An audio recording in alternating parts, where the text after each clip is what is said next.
Start times at 4, so.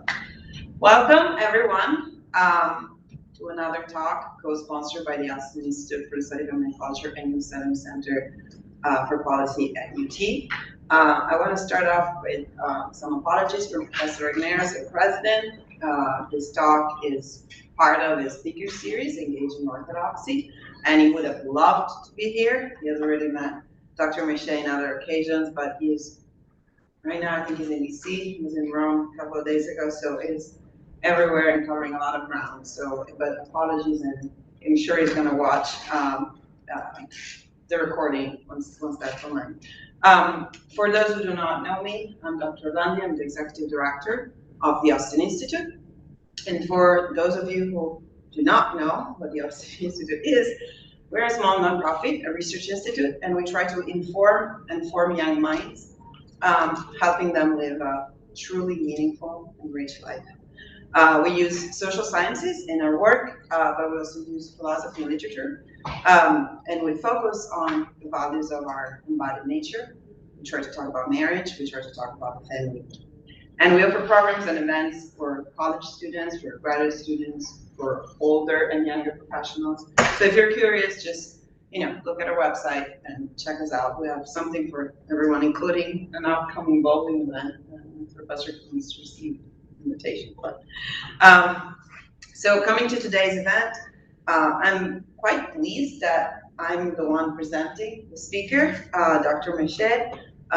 Even though I'm sorry that Professor Ramirez is not here, but I'm happy that it's on me to do it for two main reasons. One is content related. Clearly, I hope I'm a woman. Hope it's clear. Never know these days. And a Catholic one. And one who does not really believe that modernity is necessarily what made us empowered. So I'm really curious to hear a talk seems to be discussing how women could be empowered in the past in a time where it didn't seem to be the case. And then there is another reason why I'm happy to be the one, which is more personal, because I met Dr. Miche Bronwyn during our marvelous year. It was 2020, but it was so marvelous, at Princeton as visiting researchers.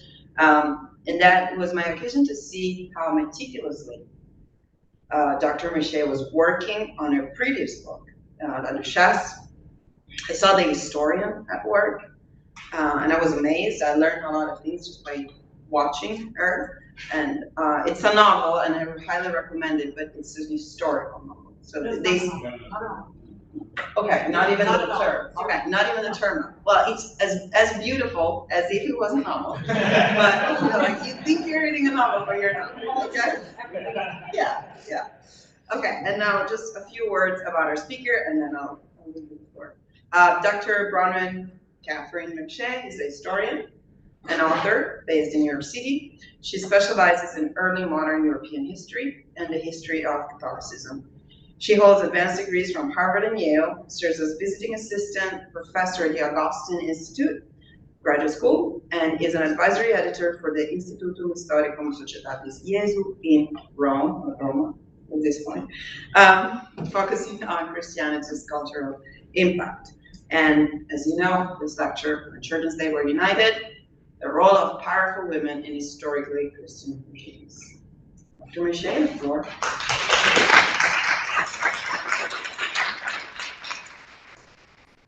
Thank you so much, Dr. Orlandi, for the invitation to come here to speak to everyone today. I'm really honored to be here. Can everyone hear me okay in the back? Very good.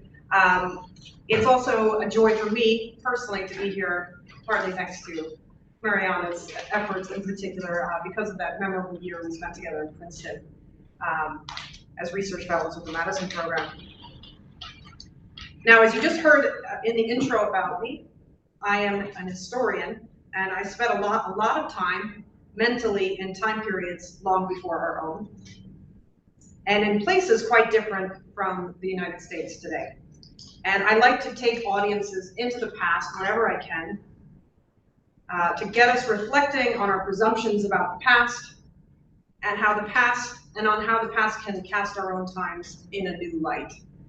So my job, it's a rather enjoyable one, sometimes is to tell stories about the past and then let other people think about it and its implications for the present. So we'll have a Q&A after this, I think, right? So we'll see what happens there. So I'm going to do this today on the theme of when church and state were united, the role of powerful women in historically Christian regimes. Now, as some of you might already be thinking, I'm combining things in that title that many people might presume don't belong together. If I'm talking about periods in the distant past when Christian churches, such as the Roman Catholic Church or the Church of England, were united with political regimes, typically monarchical regimes, and not separated constitutionally, as is the norm and strong preference of most people today, how can I be linking the power of women to that? Weren't women generally powerless in Western societies before, say, the past 100 years or so, when we started to get the vote in societies that were putting our traditional Christian political paths behind us? That's how many people might think of this. Now, at least some people in earlier centuries would have found our presumptions about this a little strange. Indeed, various concerned men in the Renaissance and Reformation period actually thought that women were becoming too powerful in Christian Europe in their day. And a very famous example was the Scottish Protestant minister and reformer John Knox, who published this rather remarkably titled pamphlet in 1558, the first blast of the trumpet against the monstrous regiment of women. Early modern titles are one of the most enjoyable aspects of being an early modern historian. This is one of the shorter ones, very to the point. So in the summer of 1558, Knox's native Scotland was ruled by Mary of Guise, the mother and queen regent, or temporary substitute for her daughter Mary of Scotland, who was the country's monarch. And England, next door, was at the time ruled by Queen Mary I, the eldest child of King Henry VIII. Both ruling women were Catholics, and Knox objected to this as well as to their having public authority as women, because he believed that biblical teaching on the rule of women was clear and that they should not hold public power. Now, embarrassingly for Knox, Mary I died soon after this, and suddenly England was ruled by a Protestant, but a Protestant woman, Elizabeth I, Mary's younger sister. Now, Elizabeth was rather offended by Knox's pamphlet, and she would not let him step foot in England after she took the throne, much to his chagrin.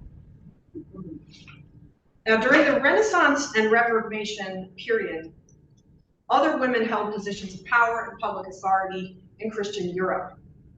Now, on the slide above are just some of the more famous in this period. I'm just going from across the top, across the bottom. Isabella of Portugal, the Duchess and sometimes Regent of Burgundy, her daughter-in-law Margaret of York, who also served as the Duchess of Burgundy and then Protector of Burgundy upon her husband Charles the Bold's death. The powerful and controversial Queen Isabella of Castile, famous for sponsoring Christopher Columbus's voyages across the Atlantic and instituting the dreaded Spanish Inquisition. Queen Marguerite of Navarre, a great patroness of Renaissance learning. Marguerite's daughter, Queen Jeanne III of Navarre, who was a leading European Protestant in her day. Two rather strong Catholic rulers, Juana of Austria, who was regent of Spain for a time, and her sister, Maria of Austria, who was the Holy Roman Empress for a time. Queen Catherine de' Medici, who had considerable power in France during the reigns of three of her sons, and Queen Anne of Austria, who ruled France for a time during the younger years of her son, King Louis XIV.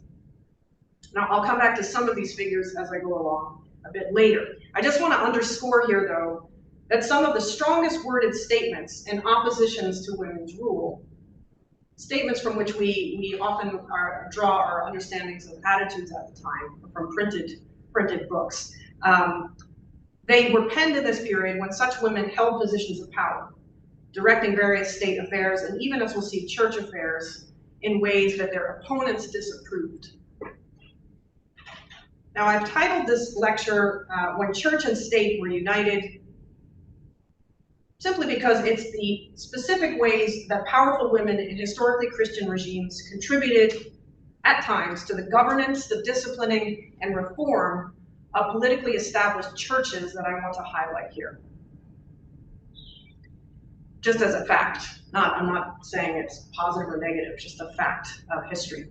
This is a theme that interests me greatly as an historian of Christianity in particular, because I operated for many years under the false assumption that even elite Christian women, whatever their high status, had little to do with ecclesiastical affairs specifically through most of Christianity's history. And this was an assumption I had based on things I was told at different points in my historical education. And I was aware of what I had assumed were isolated exceptions, such as Isabella of Spain and Elizabeth I. But it was not until I began the research for my second book, several years after finishing up graduate school, that I began to realize that at least some Christian women of more distant centuries exerted significant powers within and with respect to their churches, and in ways that ironically would be unthinkable to many modern day Christians. Now, the book project I just mentioned, I always do a free commercial during my talks. The book project I just mentioned that opened my eyes to certain underappreciated aspects of church history was the one that led to the publication by Pegasus Books in New York a year ago of this book, La Duchesse, The Life of Marie de Vignerot, Cardinal Richelieu's forgotten heiress who shaped the fate of France. There's a bit of a fad for long subtitles for biographies these days. So in this lecture, I actually want to spend a bit of time highlighting some things from that book, zooming in on some of the ways in which my 17th century subject, despite not even being one of the royal women that I highlighted a moment ago, shaped the Catholic Church in France and in several other parts of the world. And I'll then zoom out from her story and speak in the second half of the lecture to ways in which this 17th century French duchess was part of a larger tradition of powerful women affecting ecclesiastical affairs and historical Christian regimes over time. So my book, La Duchesse, is about a woman named Marie de Vignerot. She lived from the year 1604 to 1675. Known best by a title that she acquired in her 30s, that is the title of Duchess of Aiguillon. She was the niece and heiress of a very famous and controversial man, the Cardinal Duke de Richelieu, who served as King Louis XIII's first minister of state in the 1620s up to 1642 when he died. Cardinal Richelieu became Marie's guardian when she was 20, after she had lost both of her parents and a husband that she had been required to marry at only 16. Now, some of you here might know Cardinal Richelieu from fictional portrayals such as The Three Musketeers. He was a clergyman who governed France with an iron grip as Louis XIII's prime minister. And it's impossible to understand the birth of European nationalism or the origins of the modern French state and its self-consciously French national culture without some reference to him. So every French schoolchild knows a lot about Cardinal Richelieu as one of the key figures in their nation's history. Now, while Richelieu is one of the most famous men in European history, very few people, even in France, know today that one of his most trusted right hands was his niece, whom he mentored and to whom he bequeathed much of his monumental legacy upon his death in 1642. Now, Richelieu brought Marie into his inner circle when she was quite young, and she was entrusted eventually with a dukedom and a peerage, which gave her privileged access to the monarch, both of which she held in her own right, not by virtue of a father's title or a husband's title. So she basically had the power of a duke, not just of a duke's wife, right? And a peer of France was somebody who, in certain contexts, had could sort of relate to the king as an equal in certain settings. And they had a lot of patronage power in a society that really depended on personal patronage from aristocrats. So the cardinal also made her, importantly, the executrix of his will, as well as his heiress. And this put her on a par with Europe's princes in terms of the wealth, influence, and power that it gave to her. Now, the cardinal minister chose his niece for her talents, her judgment, and her courage over and above her brother, Francois, who was a bit of a disaster, and above other male relatives who had started life with numerous comparative advantages simply by virtue of their sex. Now, over time, Marie spied for Richelieu. She helped him gain control of the French government early in his career in her role as a high-ranking lady-in-waiting at court. There are elements of this that do sound like a novel, but this is all historical. She even stood in for him at times in important meetings and at major functions. And she influenced some of his decisions regarding which individuals, projects, and institutions that the French crown would favor, both with state and church appointments, and with funding, protection, and sometimes merciful legal judgments. And she had a hand in saving the lives of a few enemies of Richelieu who would have been executed but for her intervention. Significantly, she sometimes was given control over which churchmen would become bishops in France, in the selection of bishops. And the selection of bishops in those days was actually not done by the Pope in Rome in most cases, but was actually done through a mix of clerical and lay decisions in various Catholic countries. Now, furthermore, long after Richelieu's time, and at times while residing in her great chateau west of Paris, I just thought I'd show a beautiful print of that chateau, which the royal family was envious of.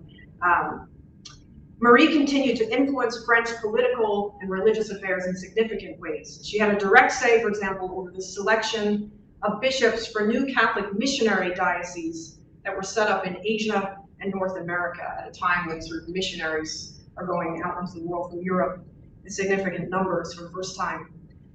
Also, she was involved in founding and directing many Catholic seminaries as well as charitable institutions that were animated by the strong reforming spirit with the goals of disciplining the clergy and addressing social problems such as rural poverty and undereducation. Now, in pursuing her political, cultural, and religious goals, Marie took advantage of the political network that her uncle bequeathed to her when he died. And when I found this in the historical records, I was kind of shocked, frankly. He had actually entrusted his niece, not the crown, not his successors in public office, with most of his state papers when he died.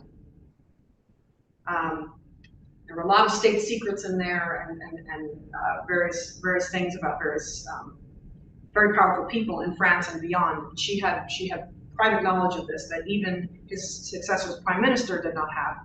And she was adept at leveraging influence and intelligence that she had on people with various officials and nobles because of this. She came to have tremendous influence at the Regency court of Queen Anne of Austria in the center there. That's the mother of King Louis XIV, the Sun King. And she had so much influence at court that was unofficial, because a woman could not be prime minister, that Cardinal Jules Mazarin, Anne's official first minister of state, regarded Marie as his chief rival for power in all of France.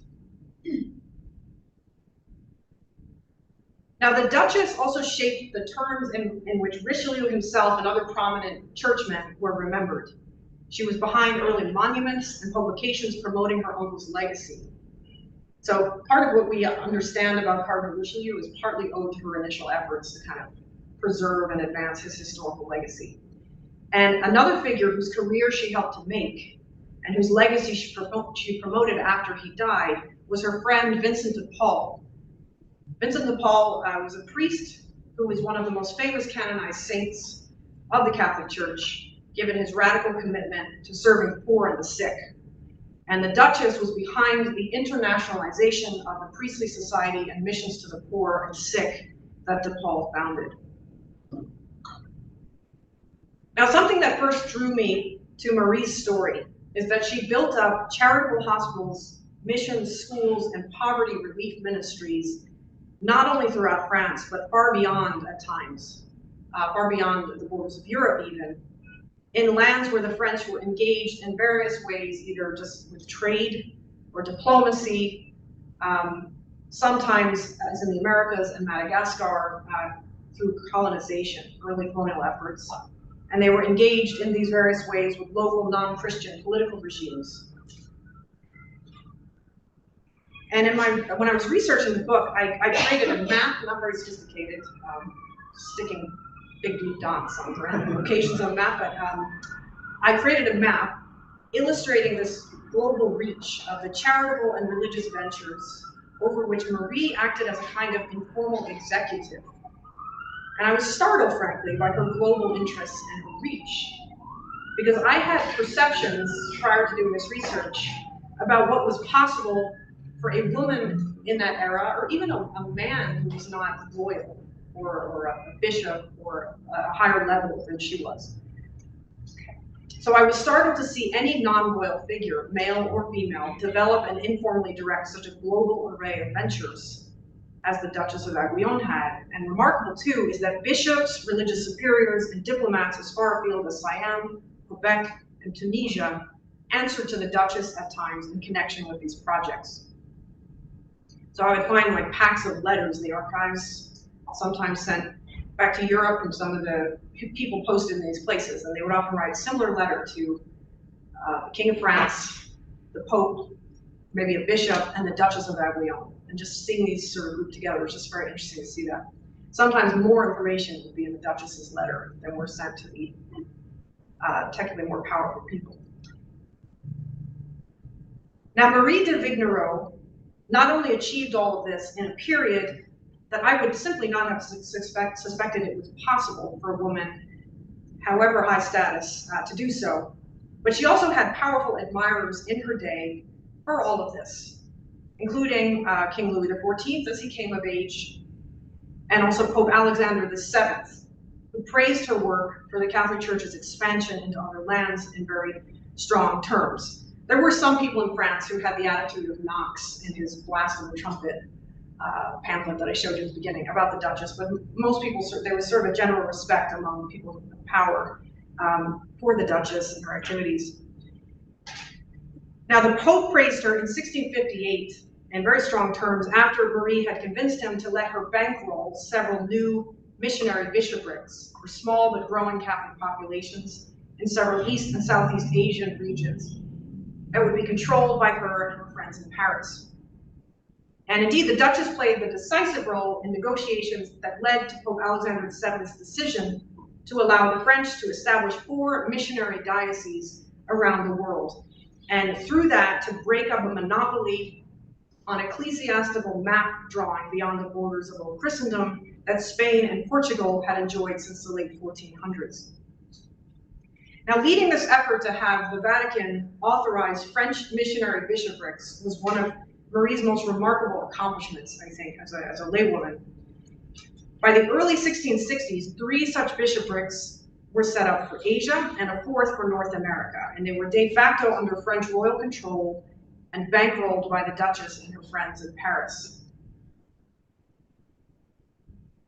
Now, the Duchess's role in the career of one of the new missionary bishops, Francois Palou, was especially considerable. Palou was the first French bishop appointed for a very large prospective mission territory that was centered in the Vietnamese kingdom of Tonkin. And the Duchess's influence on missionary dioceses also affected places closer to home for us too. The first Catholic Episcopal see, or diocese, established north of Mexico was that of Quebec. And it was created in 1658, and the first bishop stationed in Quebec was a friend of the Duchess, not by coincidence. And Francois Xavier de Montmorency Laval was, like the men who would venture off to the Far East, formally appointed in Rome, but consecrated as bishop in Paris in the presence of the Duchess of Aiguillon, her friends, and French officialdom. Now, due to everything I've told you and much more, prominent figures of the Duchess's own time period believed that she would be remembered and honored by future generations. For example, Pope Alexander VII thought that her leadership and contributions to the church would be enough, quote, to carry her the brilliance of her name down through all the centuries. And yet, the Duchess was not well remembered in modern times. Indeed, her legacy was mostly forgotten even in her own country. So at the time I spent in France, I'll mention her. Usually the only people who really know anything about her are people who have a very kind of sometimes eccentric interest in the old nobility. They might know the niece of Richelieu, but in terms of a historical figure, there's very few people are aware of her in France today even. And her legacy was mostly forgotten, as I said, even in her own country, partly because her memory was tarnished by modern writers who misrepresented her variously as a pious woman who simply did the bidding of powerful churchmen and statesmen. Some also portrayed her as an immoral puppet of her uncle's ambitions, so not someone with her own agency, but someone who just was controlled by Richelieu. And such forgetting and distorting of the historical record actually helped to explain why so many of us presume that in traditional Catholic Christian society, such as the Duchesses, a woman could not have wielded the kind of power that clearly I now see after my research for this book, she did. So basically what I'm saying is that there are ingrained historical narratives, partly that many of which are rooted in the 19th century, about previous centuries, that actually don't have, they just don't represent the facts that well, and they still affect how we look at history today and what was possible. Now in my work, another commercial here, in my work beyond writing La Duchesse, I've come to see more clearly that the Duchess of Aiguillon was just one figure in a larger tradition of powerful laywomen, many others of whom were sort of largely forgotten or kind of misrepresented in various histories, who influenced historical Christian regimes' political, cultural, and ecclesiastical life in significant ways, but whom, for a variety of reasons, many ordinary people in their history classes or in their exposure to general histories of Christianity are rarely or at best inadequately exposed to. And I cover an array of such women in my newest book, which is just out this month, entitled Women of the Church. Now, I wrote that book for a specifically Catholic press, Ignatius Press, and I sort of address myself primarily to a Catholic audience in that book. But it's one that I wanted to mention here in this setting all the same, since it's relevant to my theme today. Now, in the time that I have left with you, I want to highlight a variety of such powerful women to be found in history, underscoring again ways in which they contributed to the governance and development of politically established churches in their time, ways that, as has been the case with the Duchess of Aiguillon, I believe have not been studied sufficiently over the years and remain misrepresented in various ways in some of our more general, ingrained historical narratives. Now, two early historical examples that I want to highlight are the Byzantine Empress, Irene of Athens, and a Holy Roman Empress named Adelaide. Now, Empress Irene was the widow of the Byzantine Emperor Leo IV. She was also the mother of Emperor Constantine VI. I'm not going to quiz anyone on these names. In the late 700s, while reigning in the place of her son, when he was too young to govern, and in her view also not competent enough, to govern the Byzantine Empire, or what had been the eastern half of the Roman Empire, she took actually the masculine form of her title. She had people refer to her as emperor, to ensure that it was understood that she was the actual ruler of the Byzantine Empire. And furthermore, she exercised the prerogative that previous emperors, going back to Constantine the Great in the 4th century, had exercised when she called together an ecumenical council of the church, the Second Council of Nicaea, in the year 787. Now, an ecumenical council is a meeting of bishops from throughout the Christian world to settle matters that are dividing Christians in various ways. And the most recent such council in the Catholic Church's history is the Second Vatican Council of the 1960s. The Second Council of Nicaea, as it was called together by Empress Irene, settled a controversy that was tearing Christians violently apart over the proper role that depictions of Christ, the Blessed Mother, and various saints should have.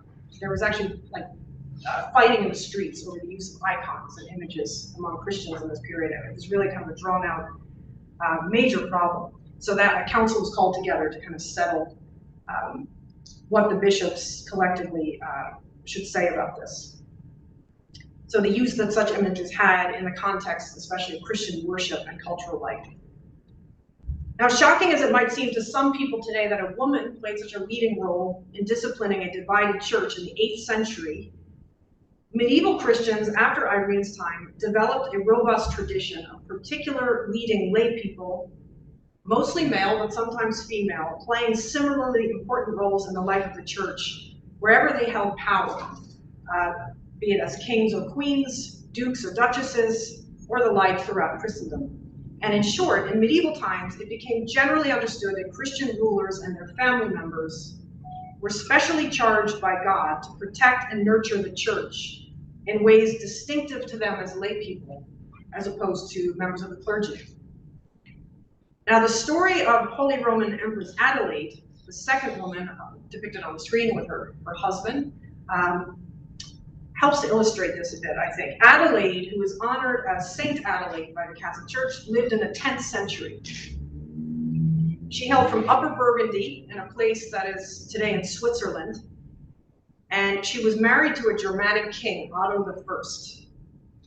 Otto and Adelaide were crowned together by the Pope as Holy Roman Emperor and Holy Roman Empress, after Otto's armies protected Rome from the armies of another prince, who had actually wanted to force Adelaide to marry him, but he did not succeed. Adelaide was indeed consecrated by Pope John XII in a new ceremony specifically for the Empress. So she was anointed, as was her husband, as a representative of God who stood in a line of sacred, in her case, queenship, going back to Queen Esther of biblical times, whereas the Holy Roman Emperor stood in a line of sacred kingship going back to King David of biblical times. That was kind of the way certain church leaders understood this. Now, Adelaide co-ruled with Otto, and she used her power to protect church institutions in a time of chronic warfare. And after her husband died in 973, Adelaide, during the reign of her son, also named Otto, helped reform lax and corrupt monasteries as a friend of two saintly Benedictine abbots, Maiolus and Odilo of Cluny. And she favored their ongoing reform that is remembered historically as the Cluniac Reform. It's one of the most famous reform efforts in the church's history prior to the period of the Reformation. And she did this when she was also serving in time as Empress Regent for her 5-year-old grandson, Otto III, after her son died prematurely. She devoted the final years of her life to charitable works and the founding and restoration of monasteries and churches. Now, moving now into the late medieval and Renaissance period, we find figures across Christian Europe, such as the 3 women on the screen above. I couldn't find images dating from their time period in each case. First is a 14th century queen of Poland, Jadwiga, who was declared a saint by Pope John Paul II in 1997. Jadwiga lived a short life from 1373 to 1399, but she accomplished significant things for her church and a newly blossoming Christian culture in her region of Europe despite that. Now, Jadwiga became the monarch of Poland, that is, with the powers of a king, not as the consort of a king. So she was monarch in her own right when she was quite young. Her domains were then enlarged by her marriage to the Grand Duke of Lithuania, Jagiello. Now, Lithuania was still largely pre-Christian, religiously speaking at the time, and indeed was seen by Christians then as the last pagan stronghold left in Europe. But the Grand Duke agreed to be baptized as Jadwiga's husband, and he took the Christian name Ladislaw, and Jadwiga and Ladislaw then went on to supervise the conversion of Lithuania. Now, sadly, Jadwiga would end up dying young in childbirth, and her newborn daughter would live only 3 weeks after that. But in the years preceding this tragedy, Jadwiga took a lead in ensuring that her realm was not only more Christian by the end of her reign, but also better educated in theology and a range of other subjects. So she understood the benefits of education. She herself had received an exceptional one for a layperson, let alone for a woman of the period. She had facility with Polish, Hungarian, Latin, German, and possibly Czech. And she established a college in Prague, which was in her domains, and she also patronized a major restoration and expansion of a new but struggling university in Krakow, later renamed Jagiellonian University. And that university's still active theology faculty today dates from the period of Jadwiga's patronage and leadership. And the Queen's hope was that in time, Poland's university would rival that of the great University of Paris, where brilliant scholars such as St. Thomas Aquinas held teaching positions. Had held, he was gone by Wittgenstein. In time, many excellent scholars would indeed study and teach at Jagiellonian University, and it would become the intellectual heart of Poland for centuries. Now, Jadwiga furthermore helped establish churches and monasteries, devoted resources to the poor, the elderly, and the sick. She was skilled in political negotiations, something needed not just for her secular duties as a monarch, but also for building up the church institutionally. And it's interesting to wonder what else she might have achieved had she simply lived longer. Now, in the Renaissance period, as in medieval times, noble women and royal women sometimes wielded influence in church affairs as foundresses of religious orders and religious communities. And up on the screen in the middle, for example, is a depiction of Françoise of Amboise. I like how her name rhymes. Françoise d'Amboise in French, a duchess from Tours in western France, who, as the young widow of a powerful duke, turned down an offer of marriage by the King of France, Louis XI, to instead focus on building up monastic institutions in France. And the center, the monastic institution at the center of her project was at Vannes in Brittany. And she herself eventually became a nun in 1468. Now, the third woman depicted on the screen is Saint Joan of Valois, who was active in the late 1400s. And she was the Queen of France for a time, but due to a marriage against her will to a cousin. And after her marriage was annulled by the church, she founded the Order of the Annunciation of the Blessed Virgin Mary in 1501 and led it as its first abbess, and her order is still active today in various countries. Now, in the Renaissance period, powerful women sometimes affected events at the highest level of ecclesiastical and political affairs, not always in saintly ways that won them devotion among later generations of Christians. Famous examples include the Italian noblewoman, Countess Caterina Sforza, I don't know if I pronounced that correctly, and the Spanish Queen Isabella of Castile, who I mentioned earlier. Now, Caterina Sforza, who lived from 1463 to 1509, ruled for a time the cities of Forlì and Imola in northern Italy. And she became famous in her lifetime as a warrior as well as a ruler. Now, well-educated as well as trained in fighting, hunting, and horseback riding, she became the wife of a nobleman named Girolamo Riario, and eventually bore him 8 children. Now, her husband was made a commander of the papal armies. Those were the days when the popes had armies. And it was Pope Sixtus IV who raised Riario and Caterina up as rulers of Imola and Forlì in the late 1400s. Now, in 1484, when Caterina was only 21 and pregnant with one of her children, she seized control of one of the Pope's fortified castles in Rome, Castel San Angelo. And she did this at the time of Pope Sixtus IV's death in order to prevent the cardinals gathering to choose the next pope from choosing a successor that would, out of a desire to punish those who had been close to the previous pope, remove her and her husband from power. You think papal politics in the present day sometimes be bad. Just look at this time period and you'll feel better about almost every division you see among Catholics today. With her army, she threatened the cardinals gathering for the papal conclave.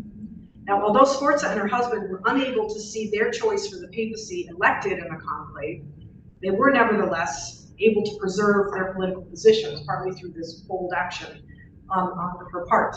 Now, Caterina Sforza would later go on to become one of the main thorns in the side of the corrupt Pope Alexander VI, who had his illegitimate son, Cesare Borgia, force various Italian city-states into submission to the papacy's claims of temporal power. Now, Sforza, whose husband had been killed and whose son was too young to rule Forlì and Imola herself, resisted the papal armies for a time with her own. And she showed a degree of defiance against such papal claims of earthly and not just spiritual power that spoke loudly to other rulers in and beyond Italy. And she was, in the end, though taken captive as Cesare Borgia got French troops to assist his capture of her lands and castles. Now, all the same, her story is crucial for understanding some of the drama of papal political and military involvements in the heyday of the Renaissance papacy. Now, Isabella of Castile, a Spanish monarch who is a close contemporary of Sforza's, living from 1451 to 1504, is one of the most famous women in European history. Nicknamed Isabella the Catholic, she influenced church affairs on a grand scale, but also in ways that helped to illustrate challenges to the church's freedom that church-state unions of increasingly centralized monarchical states of the era sometimes posed.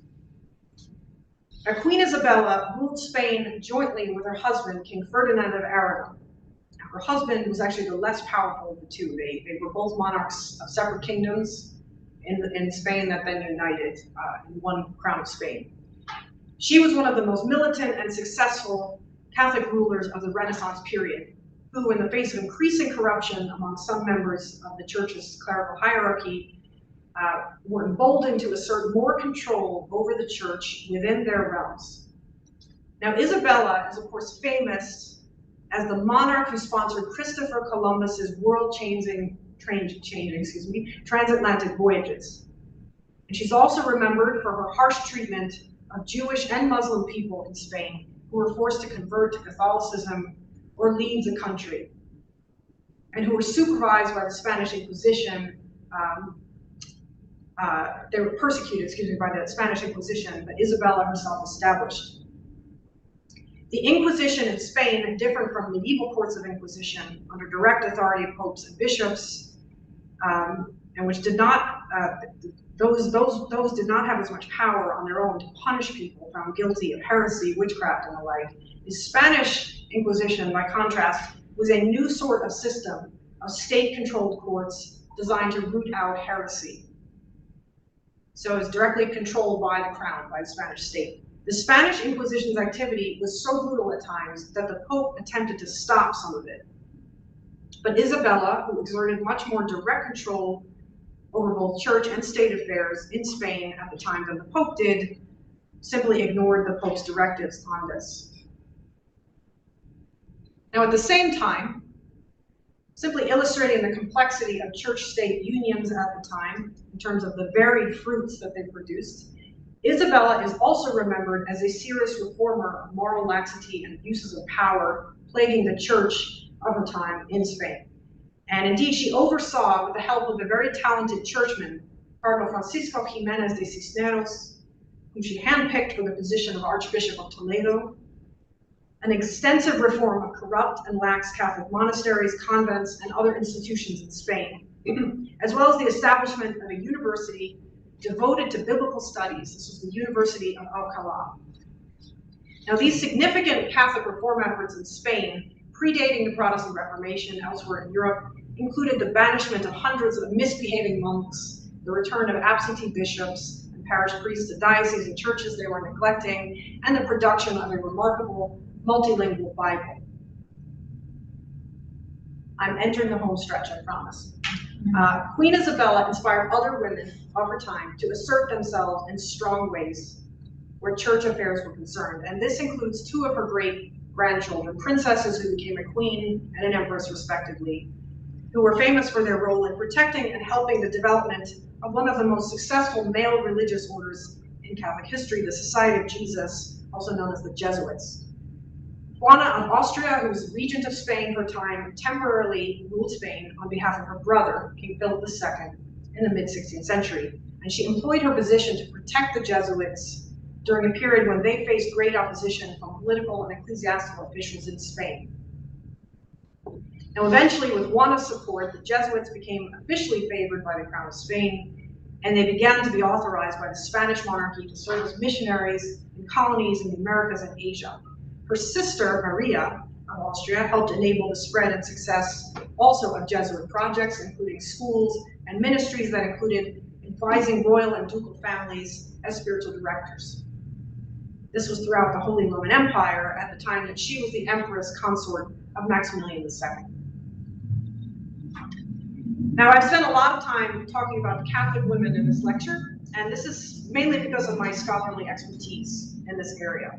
Now, as I mentioned toward the beginning, some of the leading figures of the Protestant Reformation included several female monarchs. Queen Jeanne III, Jeanne, Jeanne III of Navarre, who lived from 1528 to 1572, ruled the Kingdom of Navarre for a number of years and was seen in her day as a political as well as spiritual leader of the French Protestant movement, a significant movement that gained a lot of ground in nearby France during a period of a lot of tension, including devastating warfare between French Protestants and Catholics. And Queen Elizabeth I of England's long reign, from 1558 to 1603, was absolutely pivotal for the history of the Church of England, or the Anglican Church and her domains, as well as pivotal for the religious and political histories of Scotland, Wales, and Ireland. I could literally give an entire other lecture on that topic, but I will have mercy on you. I've already been speaking a long time. But I cannot give a lecture on this subject without concluding with an historical figure who lived a bit later than the Renaissance period, to underscore again that the role of some women in church and state affairs was quite significant for many centuries in Christian Europe. So up on the screen here is the Holy Roman Empress Maria Theresa of Austria. She lived from the year 1717 to 1780, and she was among the most powerful figures in all of European history, let alone one of the most powerful Christian women.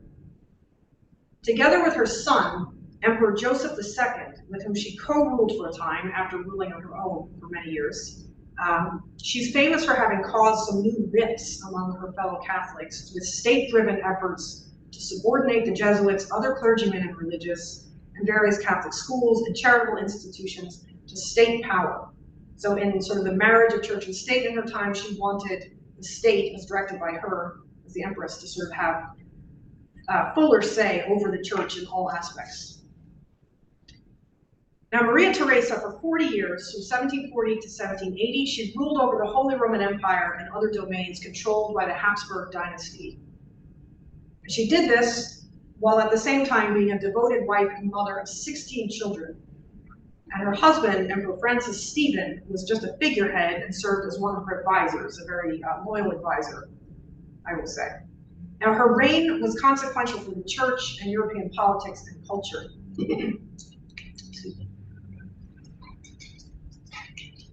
Despite her youth when she first became empress, at the age of 23, Maria Theresa impressed seasoned statesmen and soon became famous for reforming governmental and financial institutions, the military, medicine, education, commerce, and agriculture. And at the same time, she opposed some new ideas being advanced by liberal thinkers, such as favoring religious diversity. And she encouraged efforts to convert Protestants to Catholicism within her domain.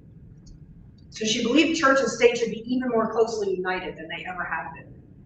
But this did not mean that church officials would control political affairs. Rather, Maria Theresa and other state officials would increasingly control ecclesiastical institutions and properties within Habsburg domains.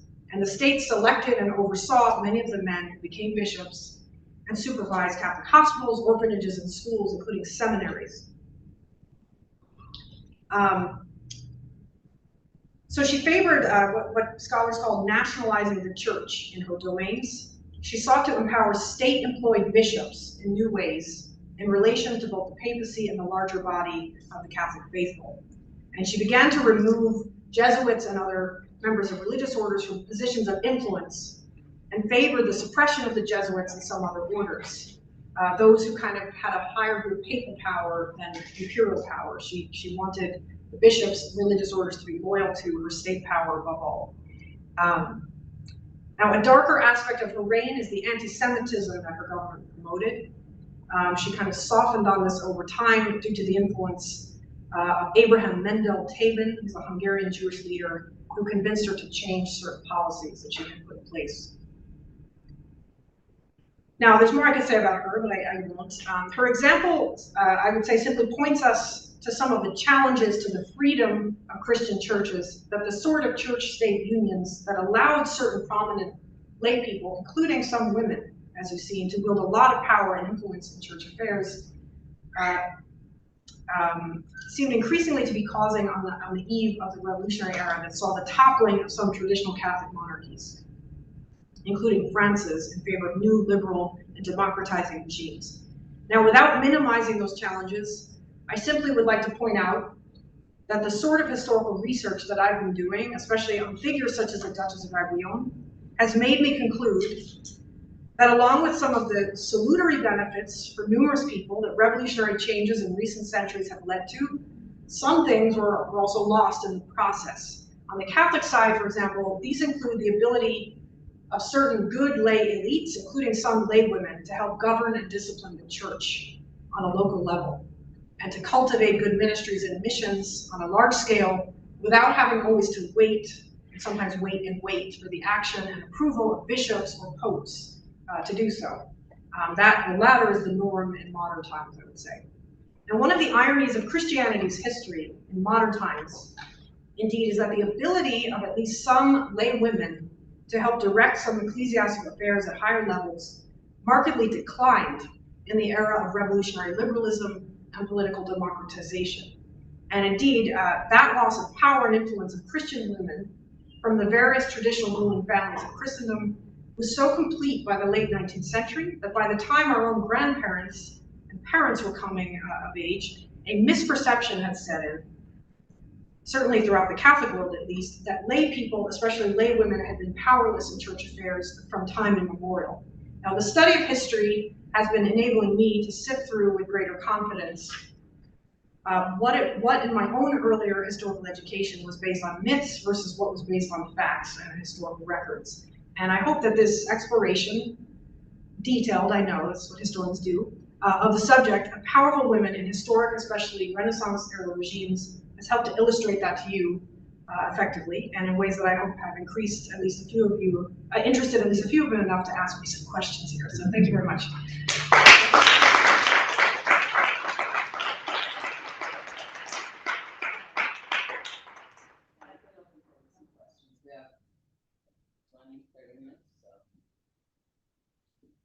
Yes, in the back.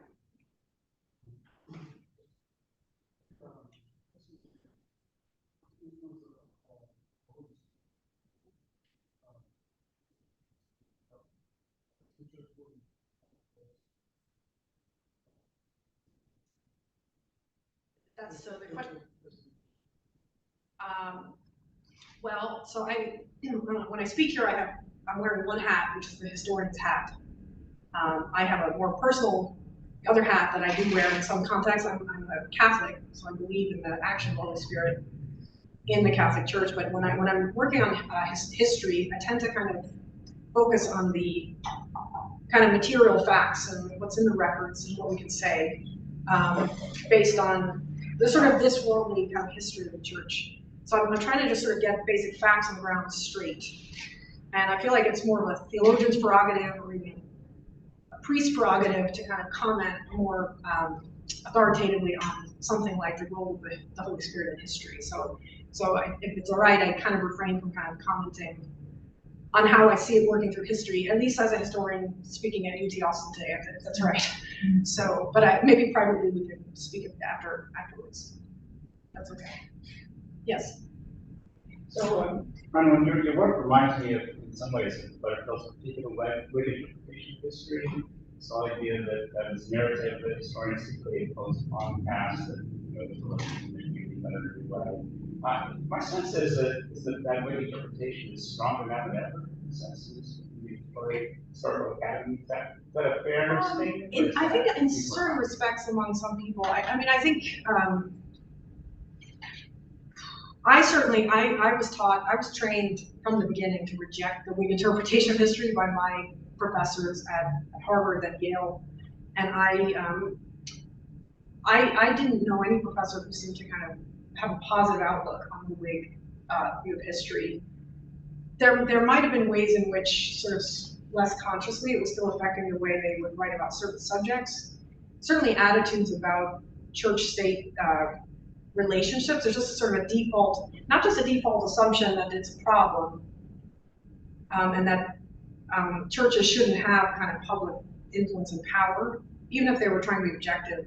But even the way of conceiving, like conceptualizing the church and the state or the secular, a lot of the conceptions are based on post-enlightenment ways of looking at the world. And so it's some of the, I would say there's kind of a strengthening of certain categories of thinking that are not necessarily consciously tied to a Whig interpretation of history, and the end result is still kind of have that effect. I don't know if I'm speaking to that very well.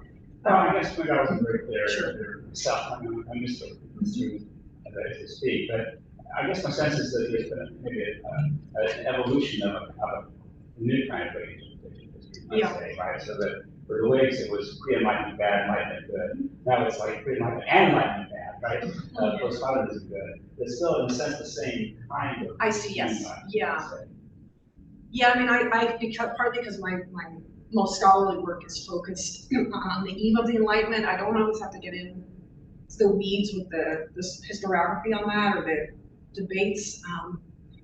So most early modern historians that I know and work with kind of are a bit resistant to some of those trends, even if certain of them come into their work in other ways.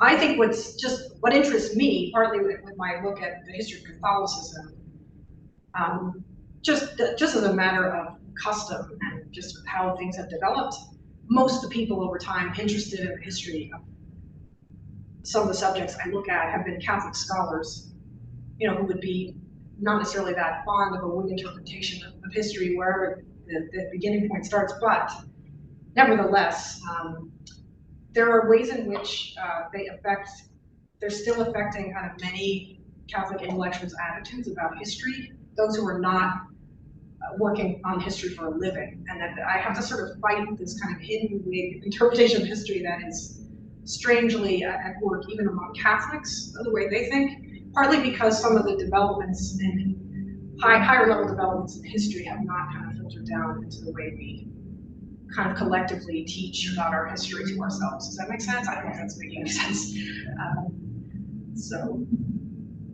Yes, I'll come back on that after. Sorry. Well, I really enjoyed your approach. I think all the portraits you gave were so vivid. But I guess I was wondering if in your research you came across kind of pre-Enlightenment sort of philosophical defenses of women in positions of power, women as women rather than. Well, directly in my research, sometimes there'll be kind of short comments in letters, like private letters, like a duchess kind of defending herself at times to her uncle. Like he gives her all this authority, but then he'll still say these kind of like anti-women in power comments as he's putting her. So it's sort of like she couldn't win, right? So, because I guess what I'm wondering is, a lot of these women who are giving us examples, maybe there are more of them than previously, recognized in the historical record, but in some way that they're still seen in your own day as exceptions. Like, well, most women are this way. Yes, in some ways, I'm willing that right. You, right, are an exception for whatever, hereditary reason. Right, and I think, even some of the women who were in power would see themselves as not the norm, but as kind of an exception, but a significant exception, not like a very occasional exception, right?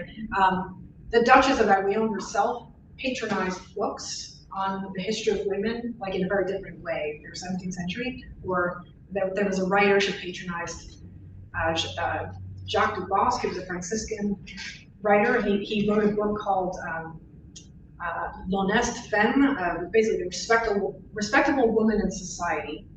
And he never goes so far as to say that women should hold public office or have highly public roles, but he makes a case that women are morally the equals of men.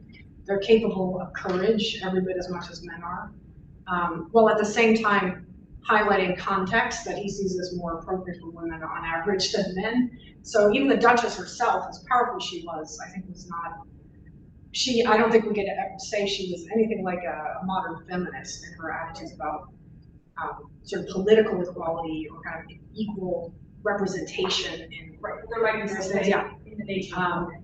But there's a whole range. I don't work on this as a scholar, but there's a lot of historical scholarship on debates about women. There's a whole area of debate in France alone called Le Querelle de Femme, the woman question. And this is like 16th, 17th century stuff. This is not like an Enlightenment era subject. And you even have some writers arguing, oddly, that women are more capable than men of certain activities in public than not. And so the arguments get kind of quite intense at times. Christine de Pizan is an early figure that you might look into. I mean, she wrote kind of more historical portraits of women who had held power in the past, and she was consciously responding to who was it? I'm blanking. Another famous Renaissance author who wrote and had portraits of men and women in history, and he argued that women in power tended to be immoral, that a woman in public office couldn't actually achieve what she did without sort of acting like a man in terms of her immorality. Like there was a double standard about men and women sexually and all that. And she proposed that no, some of the most powerful women in history were actually quite virtuous, and that we just need to look at more stories in the past. So that's a very long-winded way of saying I know a little bit about this, but not enough to fully answer your question. So yes. Oh, sorry, Mariana, you had a question, and I'll come to you next. Yeah, thank you. Excellent talk. And I have two separate questions. So the first one related to what Tristan was asking is, could we speculate? Trenton was saying this is not a little nuts anymore. There might be something going down in the past. And the idea that maybe these women were actually wiser. And you know, I see how important political players nowadays, like they fly on the career. They don't want to do things. They want to do things without appearing anywhere. Like, so we speculate that actually women are not, who don't know the name because they were wise enough to know that they didn't need to actually be, you know, from. And a question that is related to this is, I see two options. One, always powerful women seem to be women who did not marry men that were as powerful or as influential. But then or the they question, did and the guy died. Yeah. or right, Yeah, but sorry, so could the opposite possibility be? And I mean, as an historian, you might, you know, if you haven't researched it yet, maybe it could be your next research. Like, could it be that it's because when the man was there, this was a family business, and right, so Yeah. your wisdom goes into what he does, and you don't need to appear. And so Right. Right, and there were strong social cultural customs about this. So the Duchess of Avignon, I should say, resisted many offers of remarriage from very prominent people. And I think she partly, as I say in my biography, but it's stuff has the stuff of fiction, it seems. I think she was secretly in love with someone she was not free to marry, but on publicly she wouldn't remarry, it seems, because she would actually just customarily she would lose some of the influence that she had, because had she married, he would have become maybe the Duke of Avignon.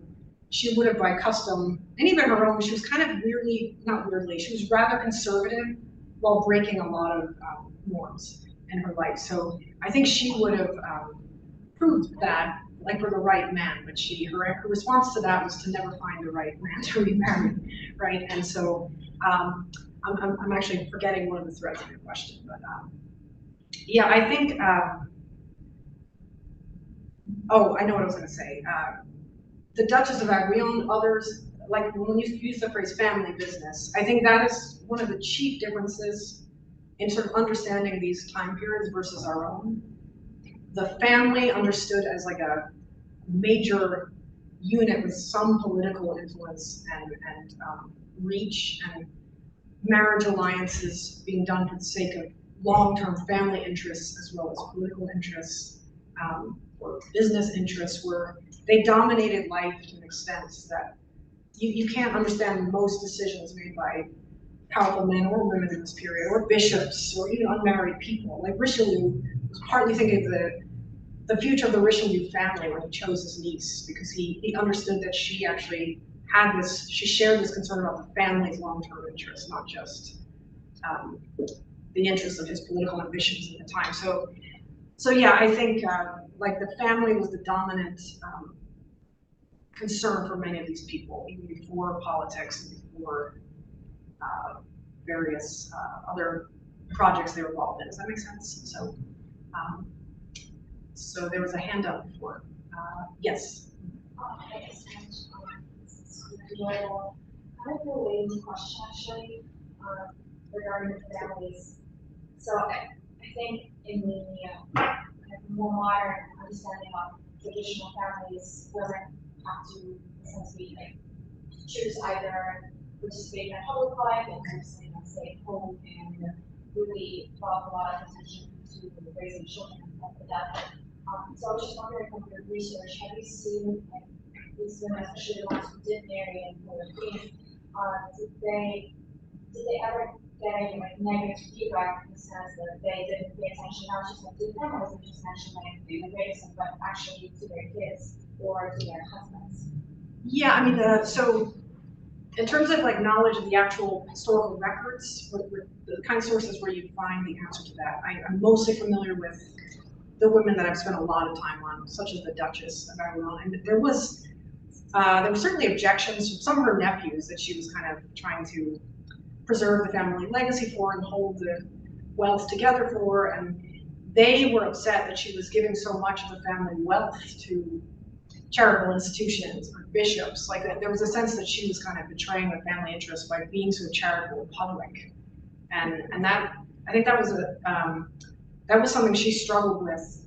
Like, did she actually owe most of this in a private way to her nephews? That she actually raised like her own children. Her brother just was sort of out of the picture, and his wife and their kids often lived with the Duchess, so she was almost like a second mother to these kids. But there's some of the medieval queens, there are biographies, and sometimes some of these women are literally at war with one of their sons, or they're having some sort of conflict, and I don't know the specific charges against the mother that might have happened in these cases, but there's certainly ways we can find out. So I don't have any concrete examples to tell you, but it's a plausible hypothesis that I'm sure other scholars and primary sources would help us find plenty of examples of something like that, yeah.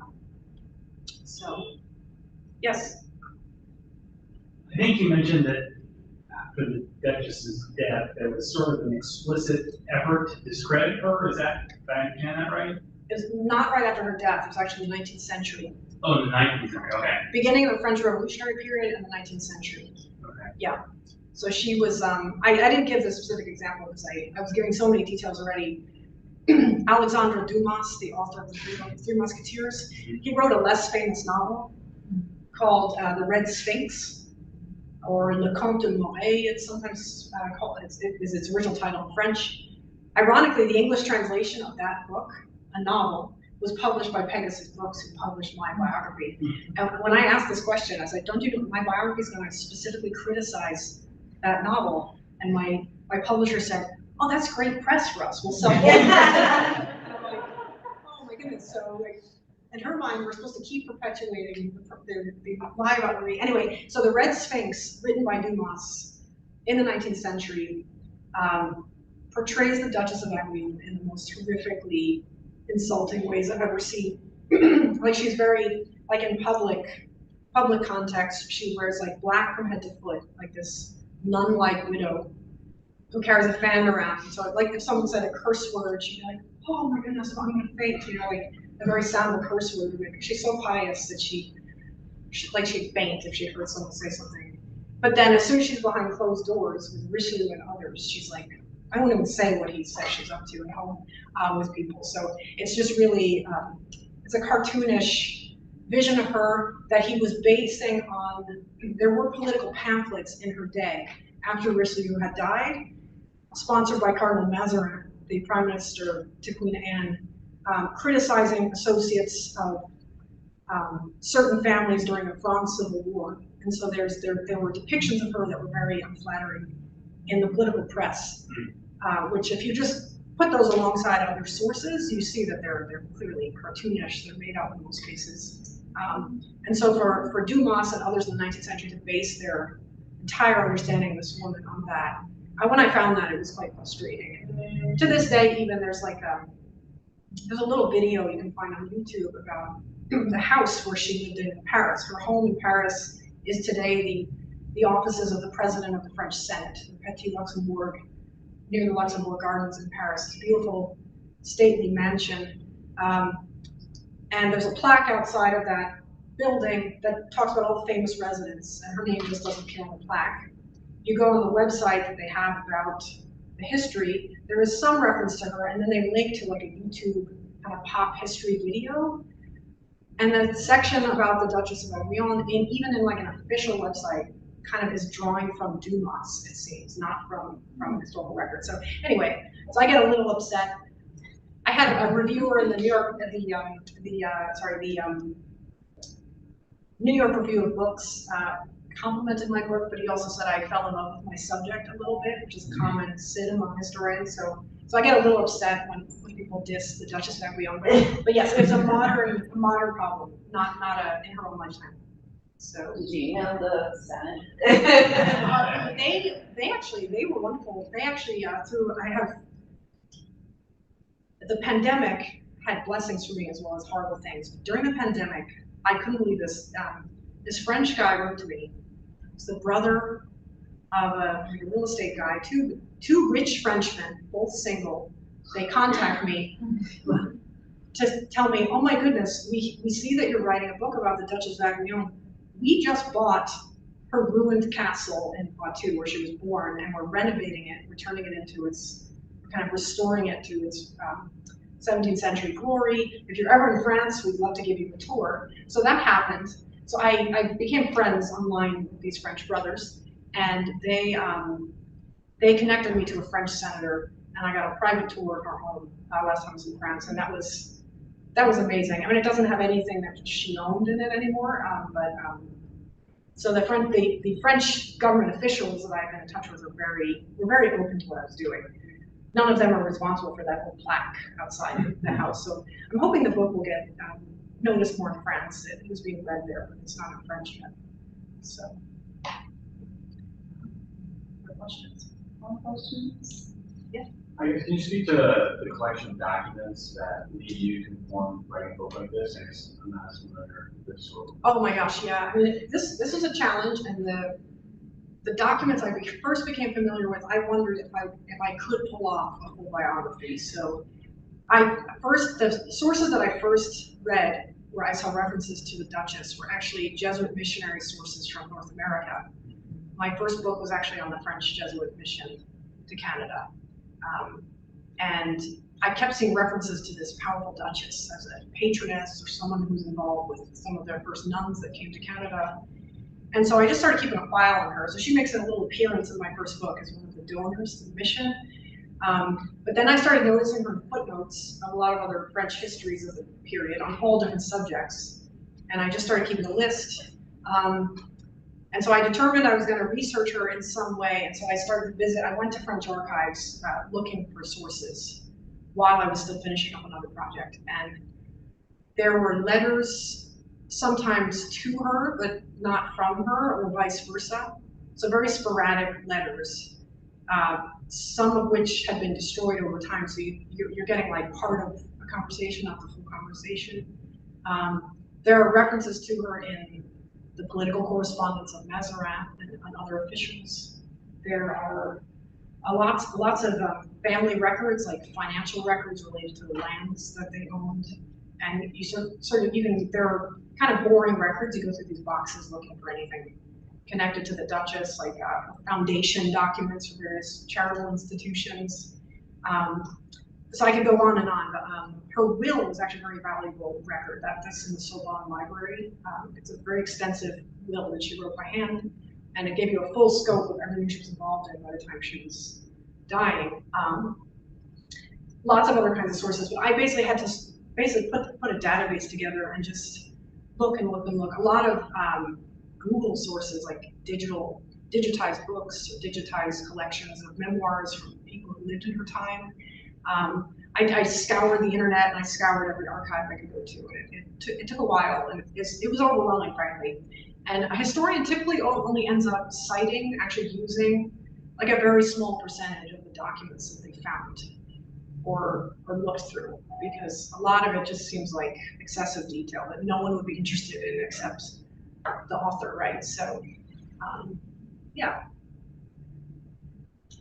Well, if this is it, I just want to thank you.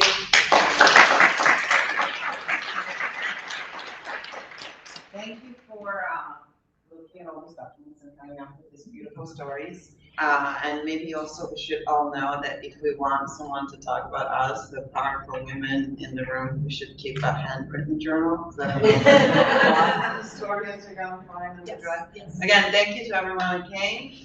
This is the last talk for the academic year, but we're already scheduling the next talk for the next year. We're gonna have amazing speakers. So just